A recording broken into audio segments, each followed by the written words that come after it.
Kulinski.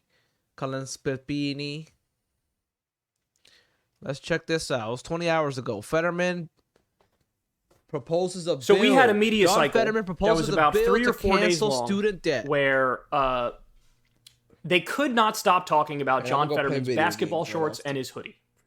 And of course, the reason why this was a story is because Chuck Schumer loosened the dress code in the Senate to accommodate John Fetterman. Now, there was a whole lot of outrage over this. A lot of people on the Republican side hated it. Joe Manchin tried to make a big deal out of this and virtue signal about how this is not right, I'm unbecoming of the institution or whatever.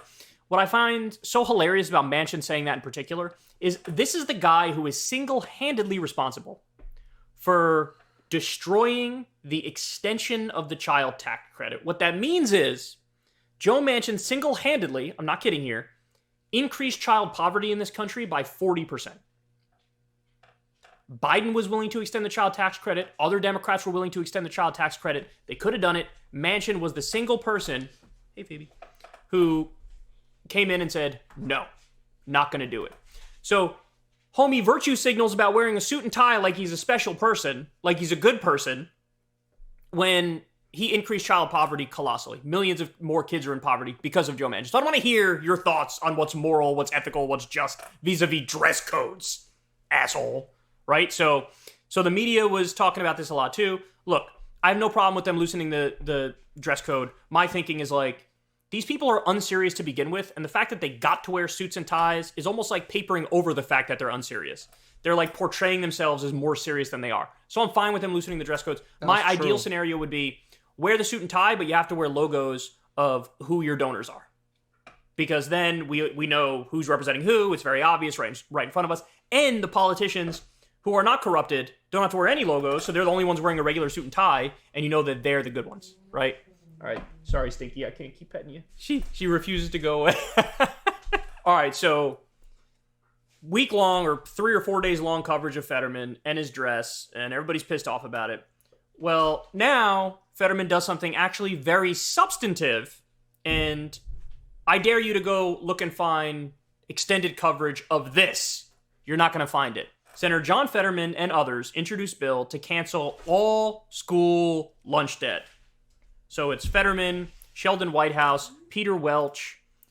They introduced this bill, the School Lunch Debt Cancellation Act. Here's what they say. That's 3 really U.S. good. senators Fetterman have introduced do a bill that, that would and then cancel get student back lunch to the debt across the fucking nation.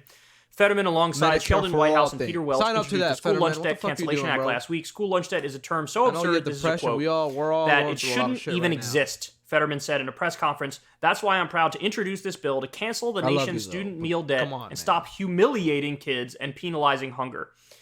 It's time to come together and stop America's on playing the political brink of games with fascism. You're not gonna Americans' throw a access bone to to the American food. people. September is Hunger Action Month, and I'm proud to be introducing this bill to help working families now while we work to move our other priorities to combat food insecurity in our nation. During the height of the COVID-19 pandemic, federal lawmakers made the move to provide free lunch for every public school student in America. That specific program expired last fall, but many states have been rolling out their own universal free school meal programs and have seen sizable results. Even schools that don't offer free meals usually won't turn away hungry students. Instead, they will feed them and collect payment later, leading to school lunch debt. There are over 30 million children in the U.S. who can't afford their school meals. Let me repeat that. 30 million kids can't afford their school meals, which contributes to the 30 million, national bro. public That's school meal debt not- totaling a staggering $262 million That should not a be year. a thing. In Pennsylvania alone, there are nearly 500,000 food insecure children who collectively owe nearly $80 million in debt. Meanwhile, child poverty in the U.S. more than doubled last year. We just talked about that. That's the fault of Senator Manchin in particular. So guys, stop and think about it. It's only $262 million. We're going to cover a story a little bit later today about the $1.7 trillion program for the new F-35 fighter jet. And the thing doesn't even work all the time. And we're still throwing money at it, right? All this money we can waste on all this nonsense, corporate tax cut, corporate subsidies, etc.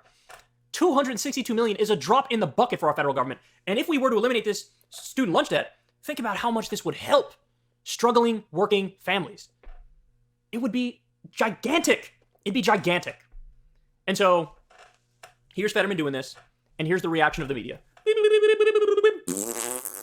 But he wears basketball shorts, bro, and a hoodie, bro. Let's talk about that for another 3 weeks. God, I hate them so much. They're just not serious. They don't focus on serious things. They don't focus on policy. They just don't. So, by the way, just to give you some more information on this here, as of right now, I believe there are 6 Democratic states that did free school meals for kids. Some of those states, it's free school breakfast and lunch. Some of them, I believe it's just free school lunch, but it's 6 Democratic states. I believe 9 are in the process of doing it. Again, all of the states that are doing free school meals for kids are Democratic states. Now, at the same time that's happening, what's called the Republican Study Committee, which is about 3/4 of the Republicans in the House of Representatives, they released their list of priorities for this next legislative session.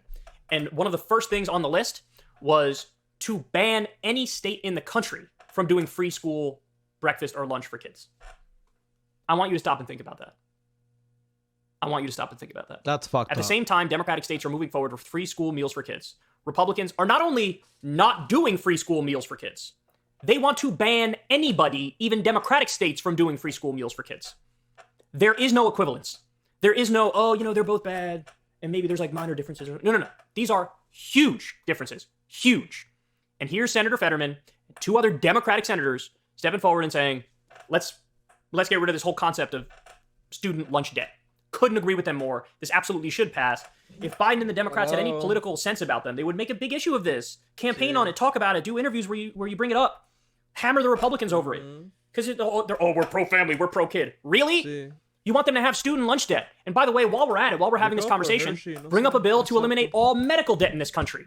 Right? Like, these are basic things that we're talking about here. Basic things. School lunch debt shouldn't exist. Medical debt shouldn't exist. These positions are not radical. They're not. We're not here talking about Viva la Revolution. Let's have the workers own all the means of production. Let's nationalize every industry. That's not what we're talking about. This is very basic, moderate, common sense, straightforward things. No student lunch debt, no medical debt. Here we have some Democrats who are fighting for it, and massive credit to them. And I want to reiterate the main point here, which is the media is not going to say a word about this. All the cable news, TV, talking heads won't say a word. They talk endlessly about Fetterman's basketball shorts and his hoodie and how unserious that is, right? And how, oh my God, this makes the Senate look bad. But here's the guy doing a good job as a senator and mum's the word. We need to primarily focus on policy. I'm not saying the horse race stuff doesn't matter. I'm not saying you can't bring up other things as well. But you have to focus on policy, and they won't do it. You have to come to some asshole on YouTube like me to bring you the reality of what's happening on the ground. Hey, there's a lot of them. There's a lot of fucking geckos.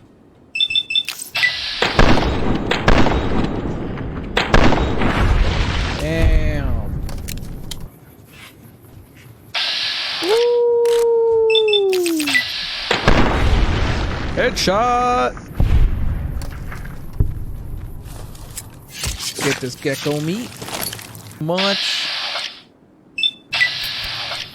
Get it, boy. Woo! Ah! Woo! There we go.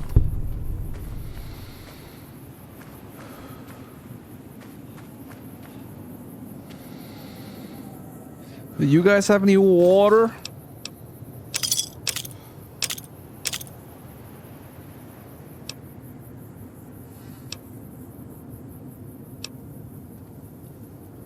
Alright, I'm not gonna take everything from them because their clothing's only worth 2. Well, that's a little weird. I think it should be worth a little more than that, but